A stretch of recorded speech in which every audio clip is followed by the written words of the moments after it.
जय हिंद, जय भारत। दोस्तों, कल 16 नवंबर था, भारत की स्वतंत्रता के संघर्ष में बहुत महत्वपूर्ण दिन। इसी दिन वर्ष 1915 में करतार सिंह सराभा सहित गदर पार्टी के 7 क्रांतिवीरों को लाहौर सेंट्रल जेल में फांसी दी गई होगी। हम में से कईयों ने तो ये नाम भी नहीं सुने होंगे।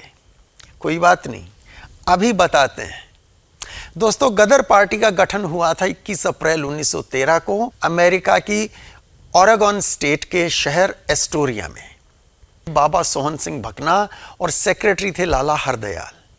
इसके सदस्यों में अधिकतर पंजाब से गए सिख थे, जो अमेरिका और कनाडा के प्रशांत तट पर स्थित अमेरिका के वॉशिंगटन, ओरेगन और कैलिफोर्निया स्टेट्स में रह रहे थे और कनाडा के ब्रिटिश कोलंबिया स्टेट में।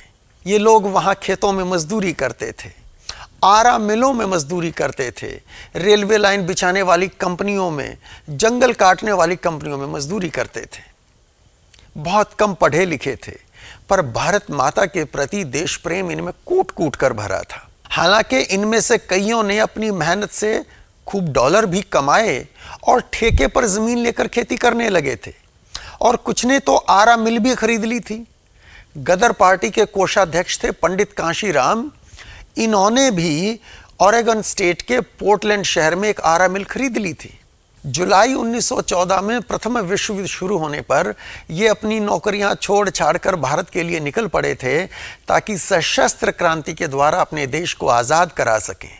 और इनमें से कई तो ऐसे थे जो पंजाब में अपने खेतों को गिरवी रखकर अमेरिका कनाडा गए थे, ताकि खूब कमा सकें, जिससे साहूकार का कर्ज भी उतर जाए और घर में खुशहाली आ सके।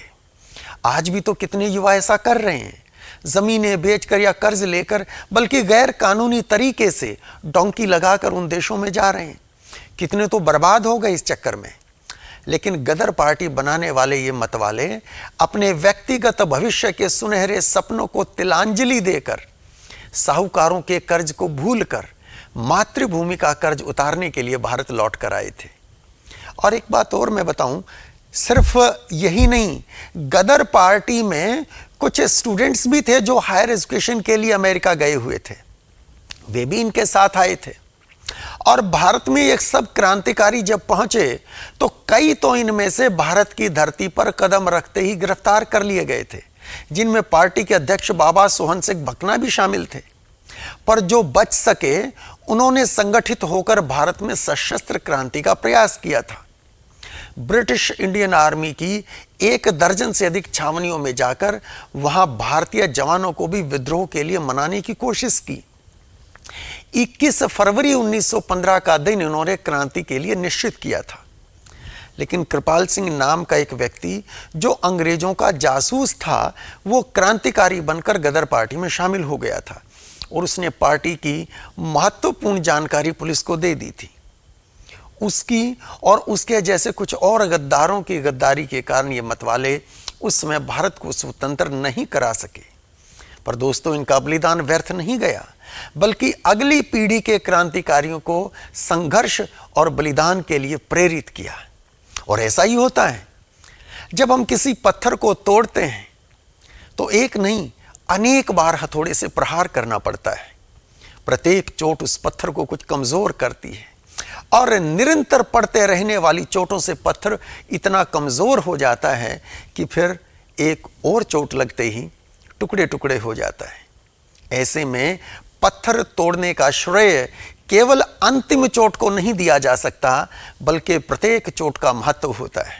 15 अगस्त 1947 को भारत आजाद हुआ, पर उसके लिए किसी एक व्यक्ति को, एक बलिदानी, एक सेनानी को सारा श्रेय नहीं दिया जा सकता। असंख्य जाने अनजाने बलिदानियों ने स्वयं को मिटाकर अंग्रेजी साम्राज्य को चोट पहुंचाई थी, और तब भारत की गुलामी का पत्थर टूटा था। दोस्तों, गदर पार्टी के संघर्ष में भी अलग अलग घटनाओं में, मुकदमों में कुल 145 भारतीय शहीद हुए थे, और इनसे भी बड़ी संख्या में आजीवन कारावास की सजा मिली थी। पर आज बात कर रहे हैं उन 7 वीरों की, जिन्हें फर्स्ट लाहौर कॉन्स्पिरेसी केस में 16 नवंबर 1915 को लाहौर सेंट्रल जेल में फांसी दी गई। और इनमें सबसे पहला नाम वही करतार सिंह सराभा। दोस्तों, ये नाम हम सब ने कई बार सुना है और इसका शायद एक कारण यह भी है कि इनको बलिदानियों के शिरोमणि सरदार भगत सिंह बहुत मानते थे। इनका फोटो अपनी जेब में रखते थे। 19 वर्ष की आयु में करतार सिंह सराभा शहीद हुए थे। इनके जीवन पर एक वीडियो हमने पहले भी अपलोड कर रखा है, जिसका लिंक डिस्क्रिप्शन में मिल जाएगा, आप देख सकते हैं। ये लुधियाना जिले के सराभा गांव के रहने वाले नौजवान थे जो उच्च शिक्षा के लिए अमेरिका गए थे और गदर पार्टी से जुड़ गए थे।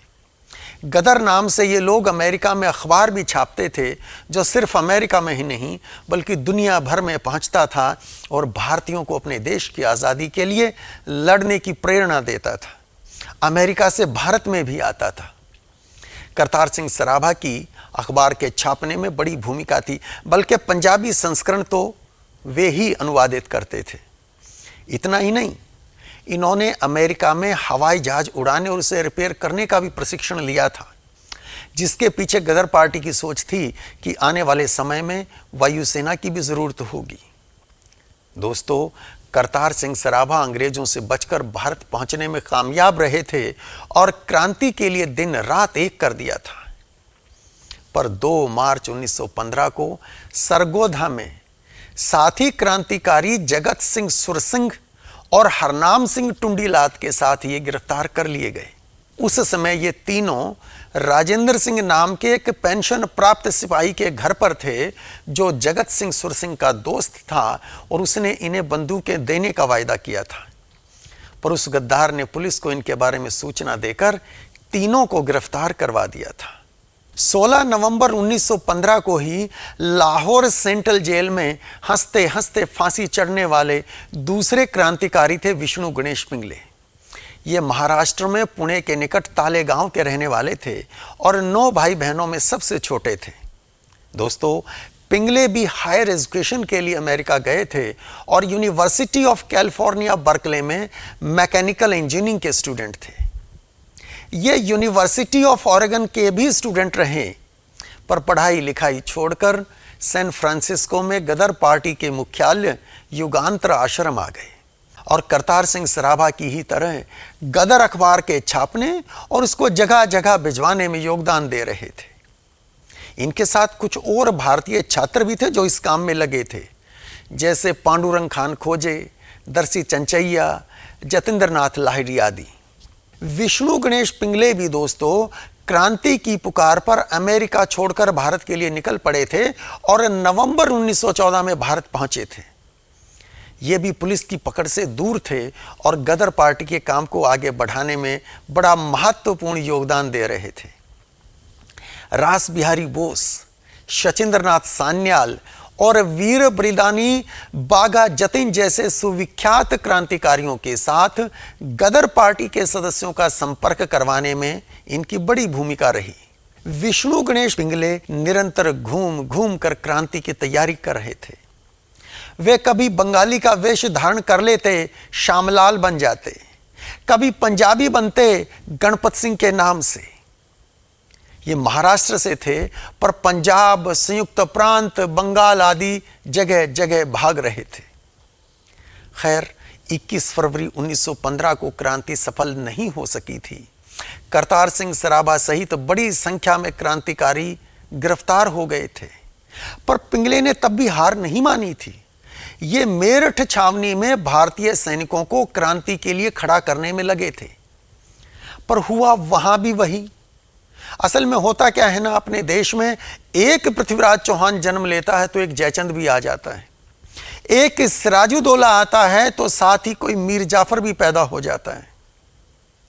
मेरठ छावनी में 12th कैवलरी रेजिमेंट में नादिर खान नाम का एक जमादार था। यह पिंगले का मित्र बन गया था और पूरा विश्वास दिलाया कि क्रांति में वो इनका साथ देगा। लेकिन 23 मार्च 1915 को उसने छावनी में ही पिंगले को गिरफ्तार करवा दिया। उस समय इनके पास 10 बम भी बरामद हुए थे। 16 नवंबर 1915 को फांसी चढ़ने वाले करतार सिंह सराभा और विष्णु गणेश पिंगले के साथ जो बाकी 5 क्रांतिकारी थे, उनमें अगला नाम आता है जगत सिंह सुरसिंह का। जैसा कि नाम से अनुमान लगाया जा सकता है, अमृतसर के निकट ये सुरसिंह गांव के रहने वाले थे। पंजाब में ऐसी परंपरा है, वहाँ नाम के साथ सरनेम लगाने की बजाय गांव का नाम अक्सर लोग लगाते हैं। इनके गांव का नाम था सुरसिंह और पिता का नाम था अरूर सिंह। 2 मार्च 1915 को सरगोधा में अपने एक गद्दार मित्र के घर जगत सिंह रुके हुए थे और इनके साथ, जैसा मैंने पहले भी बताया, कि करतार सिंह सराभा और हरनाम सिंह टुंडीलात भी इनके साथ गिरफ्तार हुए थे। हरनाम सिंह टुंडीलात को शुरू में इस मुकदमे में उनको भी फांसी की सज़ा हुई थी। पहले असल में 24 लोगों को फांसी की सज़ा सुनाई गई थी, पर बाकी 17 की सज़ा आजीवन कारावास में बदल गई थी और 7 को फांसी हुई थी। तो हरनाम सिंह टुंडीलात को भी बाद में आजीवन कारावास की सज़ा मिली। जगत सिंह सुरसिंह और हरनाम सिंह टुंडीलात, करतार सिंह सराभा, ये तीनों इकट्ठे गिरफ्तार हुए थे, जैसा मैंने पहले करतार सिंह सराभा के बारे में बात करते हुए बताया। हरनाम सिंह टुंडीलात होशियारपुर जिले में कोटला नोद सिंह गांव के रहने वाले थे। दोस्तों, इन 7 बलिदानियों में अगला नाम है हरनाम सिंह सियालकोटी का। जैसा इनके नाम से जाहिर है, ये सियालकोट के बट्टी गोराया गांव के रहने वाले थे। सियालकोट पाकिस्तान के हिस्से वाले पंजाब में। गदर पार्टी में इनको हरनाम सिंह सियालकोटी के नाम से जानते थे। इनके पिता का नाम था अरूड़ा। हरनाम सिंह टुंडीलात, जिनकी अभी मैं जिक्र कर रहा था, वो अलग थे, ये अलग हैं। वैसे और भी कई हरनाम सिंह थे गदर पार्टी में। कई जिनको फांसी भी हुई ऐसे भी थे और दूसरी सजाएं हुई ऐसे भी थे। फॉर एग्जांपल, हरनाम सिंह ठठीखरा, 9 अगस्त 1915 को इनको फांसी हुई थी वल्लापुल केस में। एक थे हरनाम सिंह सैनी, ये 3rd लाहौर कॉन्स्पिरेसी केस में इनको फांसी हुई। फतेहगुड होशियारपुर के रहने वाले थे। और भी थे, हरनाम सिंह साहरी भी थे। हम बात कर रहे हैं हरनाम सिंह सियालकोटी की, जिनको 16 नवंबर 1915 को लाहौर सेंट्रल जेल में फांसी हुई। और दोस्तों, इस कड़ी में अगला नाम है बख्शीश सिंह का। ये अमृतसर के पास गिलवाली गांव के रहने वाले थे। इनके पिता का नाम था संता सिंह। और गिलवाली से सिर्फ बख्शीश सिंह ही नहीं, बल्कि 16 नवंबर 1915 को इसी एक गांव के 2 और क्रांतिकारियों को भी फांसी हुई थी और उन दोनों के नाम थे सुरैन सिंह। एक को कहते थे सुरैन सिंह बड़ा और दूसरे को कहते थे सुरैन सिंह छोटा। दोनों की उम्र में काफी फर्क था। सुरैन सिंह बड़ा के पिता थे सरदार बूर सिंह और सुरैन सिंह छोटा के पिता थे सरदार ईशर सिंह। तो एक गांव से एक ही दिन में गदर पार्टी के 3 क्रांतिकारी फांसी चढ़े थे। तो ये हुए वो 7 नाम जो भारत को अंग्रेजों से आज़ाद करवाने के लिए 16 नवंबर 1915 को लाहौर सेंट्रल जेल में फांसी चढ़े। कई नाम पहली बार सुने होंगे शायद आप में से कईयों ने, सब में तो नहीं, कईयों ने सुना भी होगा, पढ़ा भी होगा, कई जानते भी होंगे। एक बार 7 नामों को हम फिर से दोहरा लेते हैं। करतार सिंह सराभा, विष्णु गणेश पिंगले, जगत सिंह सुरसिंह, हरनाम सिंह सियालकोटी, बख्शीश सिंह गिलवाली, सुरैन सिंह बड़ा और सुरैन सिंह छोटा। दोस्तों, करतार सिंह सराभा ने फांसी से पहले जेल सुपरिंटेंडेंट कल्लन खान से कहा था, सुपरिंटेंडेंट साहब, यह मत सोचना कि करतार सिंह मर गया। मेरे रक्त की एक एक बूंद करतार सिंह पैदा करेगी जो देश की आज़ादी के लिए लड़ेंगे। और सच ही तो कहा था उन्होंने। भगत सिंह, चंद्रशेखर आजाद, राजगुरु, सुखदेव, भगवती चरण वोहरा, राम प्रसाद बिस्मिल, अशफाकुल्ला, राजेंद्र लाहिड़ी, रोशन सिंह, महावीर सिंह, उधम सिंह कौन थे? ये बलिदानी करतार सिंह सराभा जैसे बलिदानियों की प्रेरणा से ही तो इस मार्ग पर निकले। तो ये जानकारी कैसी लगी कमेंट बॉक्स में लिखकर जरूर बताइएगा। जय हिंद, जय भारत।